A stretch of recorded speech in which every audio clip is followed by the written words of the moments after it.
तुम्हें लग रहा है कि मेरे घर में धन की कमी है, संपदा की कमी है, मेरे घर में वैभव की कमी है, मेरे घर में लक्ष्मी की कमी है, मेरा व्यापार नहीं हो रहा, भगवान मेरे बच्चों की लाइन नहीं बैठ रही, ना विवाह हो रहा, ना उनकी कोई नौकरी लग रही है। तो शाम का समय प्रदोष काल और दरवाजे की ओर, जिस समय पर प्रदोष काल में प्रतिदिन मेरे शंकर भगवान माता पार्वती के साथ में नंदी पर बैठकर भ्रमण के लिए निकलते हैं, वो प्रदोष काल के समय पर दरवाजे की ओर मुख कर कर भगवान शंकर के या तो पंचाक्षर मंत्र नमः शिवाय, या षडाक्षर मंत्र ओम नमः शिवाय, या श्री शिवाय नमस्तुभ्यम, बस दरवाजे की ओर देखते हुए 5 बार या 7 बार शिव के नाम का उच्चारण कर कर, हे कुबेर भंडारी, हे कुबेरेश्वर महादेव, आपने लक्ष्मी को भी लक्ष्मी दी है,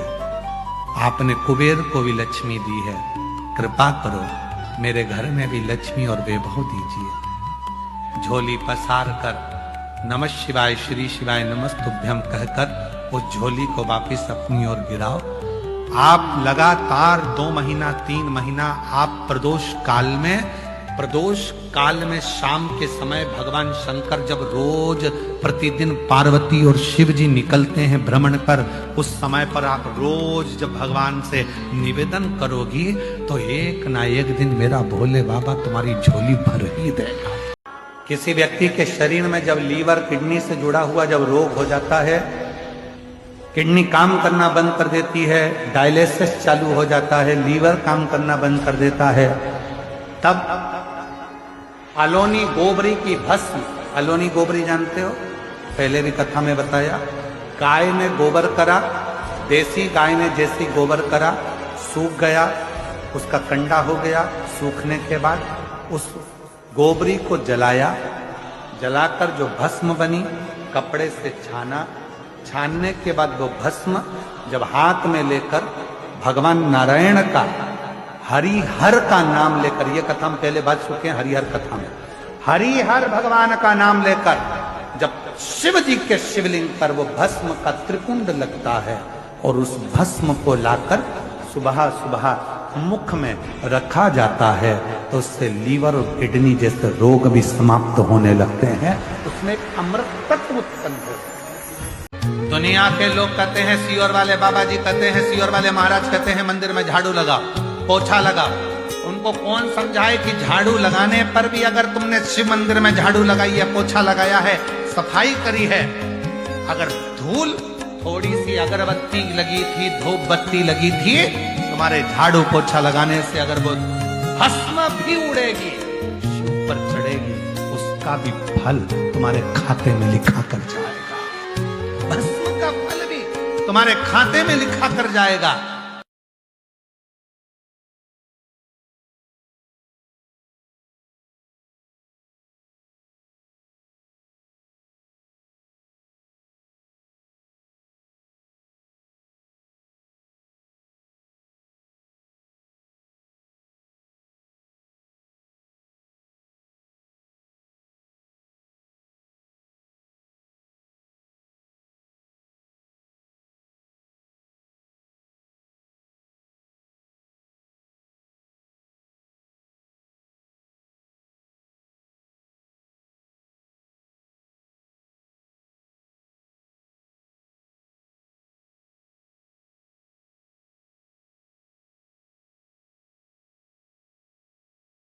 शिव शिव है, शंकर शंकर है, ओगड़दानी ओगड़दानी है, उस पर करा गया भरोसा विश्वास।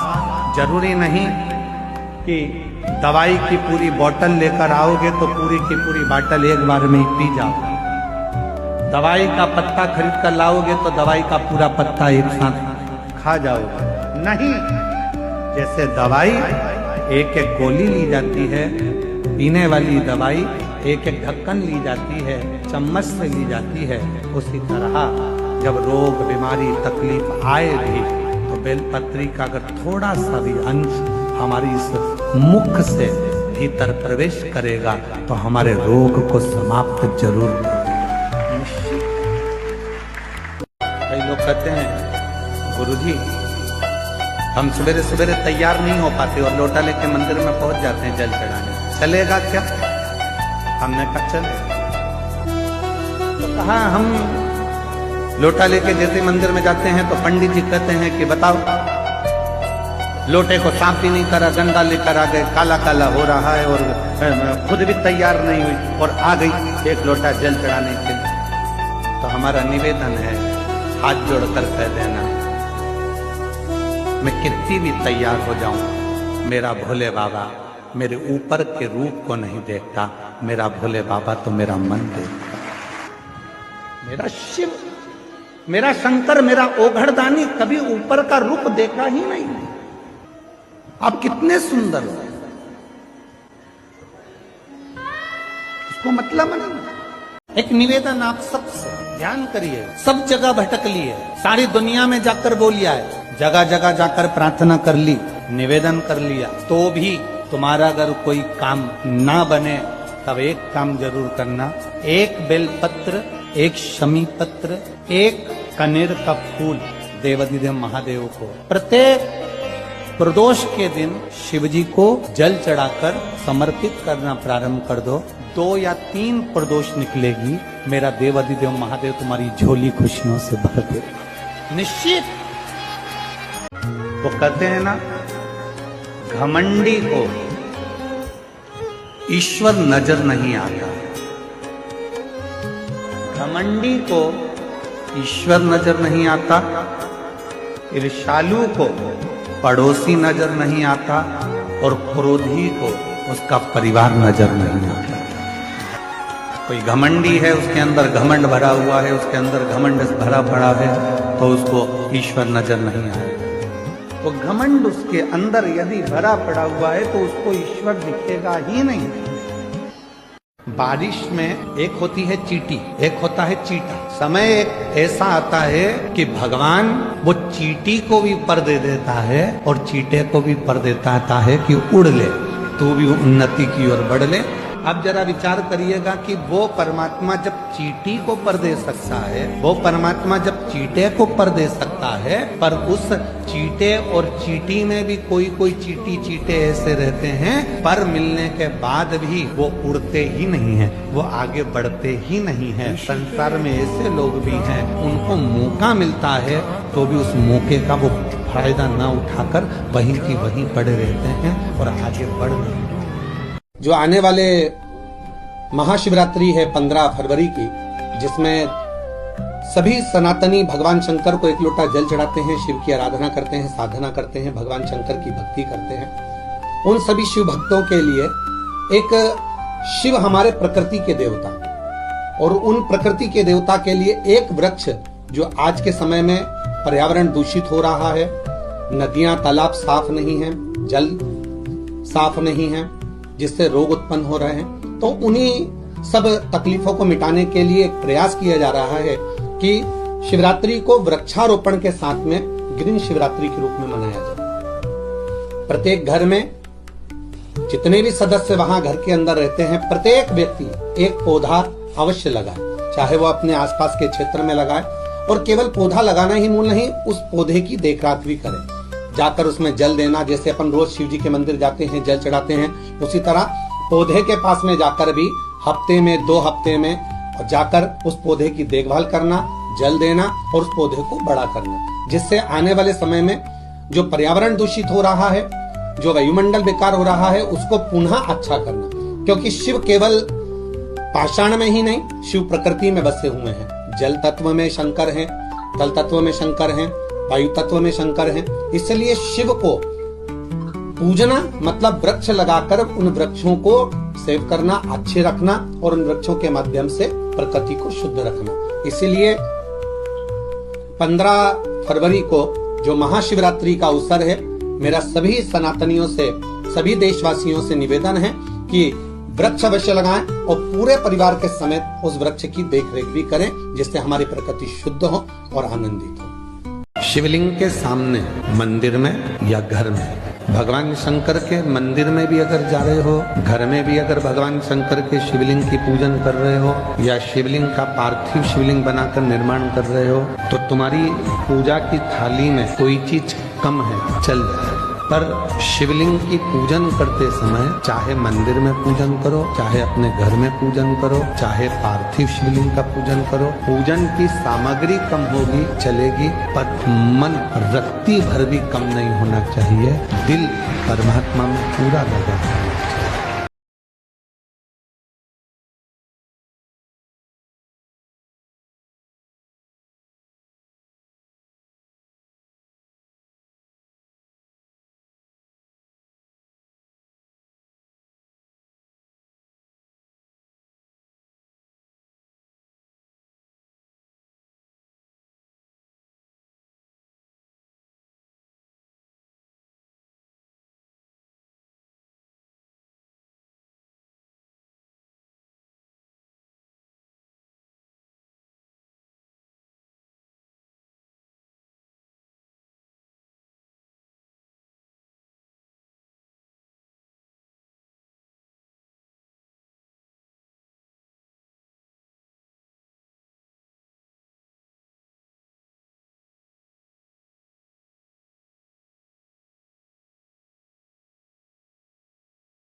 आपकी कमर में दर्द होता है तो उसका कोई हिस्सेदार होता है क्या?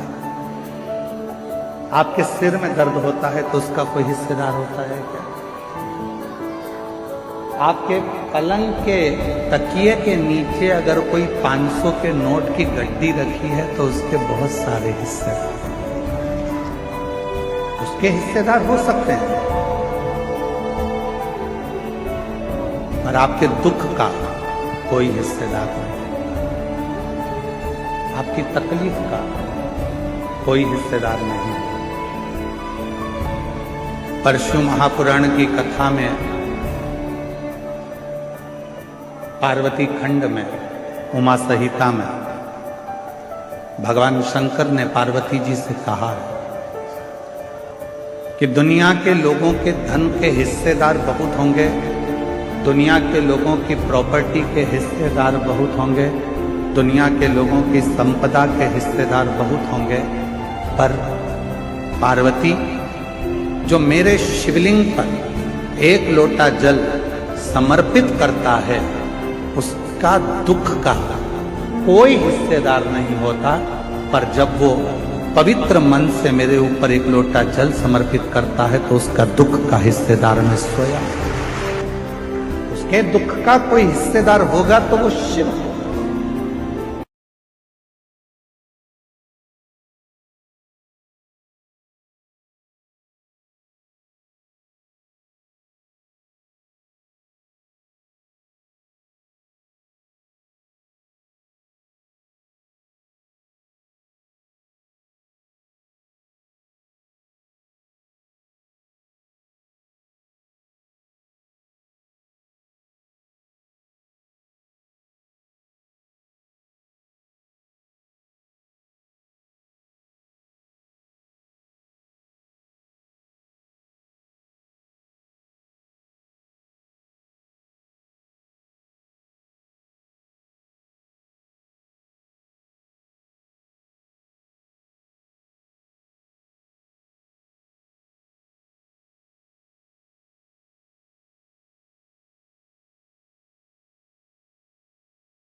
और कोई कोई माताएं कह देती हैं, कोई बच्चा कह देता है, मम्मी मुझे याद नहीं होता, याद करता हूं परीक्षा हॉल में जाकर भूल जाता हूं, मैं कुछ पढ़ता हूं बाद में जाके भूल जाता हूं, स्मरण में नहीं रहता। तो उनसे भी निवेदन है, आप मां नील पाठ नहीं पढ़ सकते, स्तोत्र नहीं कर सकते, संस्कृत में नहीं पढ़ सकते, तो मां नील सरस्वती के नाम से अष्टमी, नवमी और चतुर्दशी के दिन एक शंख पुष्पी पुष्प को, नीला कलर का जो फूल होता है बेल में लगा होता है, जो शिव जी को अति प्रिय होता है, उस पुष्प को आप जलाधारी पर रख दीजिए। जलाधारी जानते हो ना सब लोग, शिवलिंग पर नहीं, जलाधारी पर रख दीजिए और जल चढ़ाना 7 बार प्रारंभ करिए।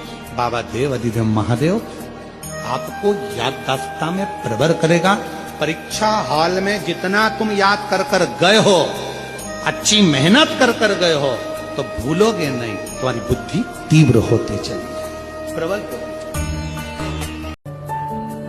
एक घर की स्त्री, घर की नारी जब तुलसी जी में जल चढ़ाती है और प्रसन्न चित्त होकर जल चढ़ाती है, तो तुलसी के पत्ते भी प्रसन्नता का भाव दर्शाते हैं। पीपल के वृक्ष में भी आप अगर प्रसन्न होकर जल चढ़ाते हो तो पीपल का वृक्ष भी प्रसन्नता है। बट वृक्ष में आप प्रसन्न होकर जल चढ़ाते हो तो बट वृक्ष भी प्रसन्नता का भाव देता है। बेलपत्री का छोटा सा पौधा है, उसमें आप प्रसन्न होकर जल चढ़ाइए तो वह बेलपत्र भी प्रसन्नता का भाव देता है। आस लगाना छोड़ दो। भाई भाई से आस लगा कर बैठा है मेरा भाई, बहन भाई से आस लगा कर बैठी है मेरा भाई, मेरी बहन, मेरे रिश्ते, मेरे नाते। शिव महापुराण की कथा कहती है किसी से आस मत लगाओ, नाता एक शिव जी से, दूजा नाता तोड़ दो, और रिश्ता एक शिव जी से, दूजा रिश्ता छोड़ दो। एक नाता, एक रिश्ता, एक कुटुंब, एक कबीला, फिर कोई संबंध, कोई आस का। शिव महापुराण की कथा कहती है जब आप हिम्मत हारते हो, परिवार के भले ना आए, पर तुमने जो एक लोटा जल चढ़ाया है वो शंकर तुम्हारे सामने खड़े होकर रूप बदलकर, किसी रिश्तेदार का स्वरूप धरकर, किसी परिचित का स्वरूप धरकर, कोई अपनों का रूप रखकर, कोई परिचित का रूप रखकर, कोई रिश्तेदार का रूप रखकर, मेरा देव अधिदेव महादेव आकर हिम्मत जरूर देता है और तुमको जिंदगी जीने का एक तरीका सिखाता है। ऐसा नहीं कि संसार में जो जन्मे हैं उनको मौका नहीं मिलता, सबको। मान लो आप कोई दवाई लेते हैं, डॉक्टर साहब के पास जाते हैं, और हम फिर निवेदन करेंगे यदि शरीर में रोग है, कष्ट है, बीमारी है, तो अपने नजदीक के हॉस्पिटल में डॉक्टर के पास, फैमिली डॉक्टर के पास जरूर जाओ। क्यों? क्योंकि डॉक्टर शिव का एक रूप है। शिव महापुराण में डॉक्टर को शंकर माना गया, क्योंकि शिव के पास भी विश्वास लेकर जाते हैं और डॉक्टर के पास भी विश्वास लेकर जाते हैं। शरीर में रोग आया है, बीमारी आई है, डॉक्टर के पास जाओ, वो जांच का बोले जांच कराओ, दवाई का बोले दवाई खाओ। यदि दवाई शरीर में नहीं लग रही है तो कुंदकेश्वर महादेव का नाम लेकर उस दवाई को खाना प्रारंभ करो। धीरे धीरे मेरा भोलेनाथ आपके स्वास्थ्य को आराम देना प्रारंभ। कुंदकेश्वर, हम तो यहां तक कहेंगे अगर कोई अड़चन आ जाती है, कोई परेशानी आ जाती है, कोई अड़चन पड़ जाती है, परेशानी पड़ जाती है और उसमें कोई हल नहीं निकल रहा है, उस अड़चन में कोई हल नहीं निकल रहा है, परेशानी का कोई हल नहीं निकल रहा है, तो भी एक दुर्वा कुंदकेश्वर महादेव जी के नाम से शिव को चढ़ाकर फिर जाओ, उसमें हल मिलना प्रारंभ। कुंदकेश्वर महादेव हमारे मंजिल तक हमको पहुंचाते हैं। पर दुनिया के लोग ना जाने क्या आज के समय में लोगों को हो गया, परेशानी अपने माथे पर लेते जाते हैं। जरा जरा से बच्चे कह देते हैं मैं पढ़ाई से परेशान हूं, लड़कों से पूछो तो, उनकी माओं से पूछो तो के बच्चों के विवाह से परेशान, पति से पूछो तो के पत्नी से परेशान, पत्नी से पूछो तो ये बेहरू से परेशान। दर्जी जब कपड़े सिलता है, आप लोगों की शर्ट बनाता है, तो दर्जी कितना चतुर होता है जरा विचार करिएगा कि वो दर्जी जेब लगाता है ना तो लेफ्ट में लगाता है। कहाँ लगाता है? लेफ्ट, उल्टी साइड, क्योंकि उसको मालूम है हार्ट इधर ही है, दिल इधर ही है। उसने जेब क्यों लगाई? किसी दर्जी से पूछना कि ये जेब क्यों लगाई तुमने? तो कहा पैसा रखना है तो नीचे की जेब में रखना, मोबाइल रखना है तो नीचे की जेब में रखना, और अगर कभी जिंदगी में भगवान का प्रसाद मिल जाए, बेलपत्र मिल जाए, तो दिल के पास रखना, हार्ट। इसलिए उसने जेब भी, एक दर्जी भी अगर जेब लगा रहा है शर्ट में तो उल्टी साइड पर लगा रहा है जहां हार्ट है, जहां दिल है, क्योंकि उसको मालूम है भगवान का प्रसाद जितना दिल के करीब में होता है उतना हार्ट आनंदमय है।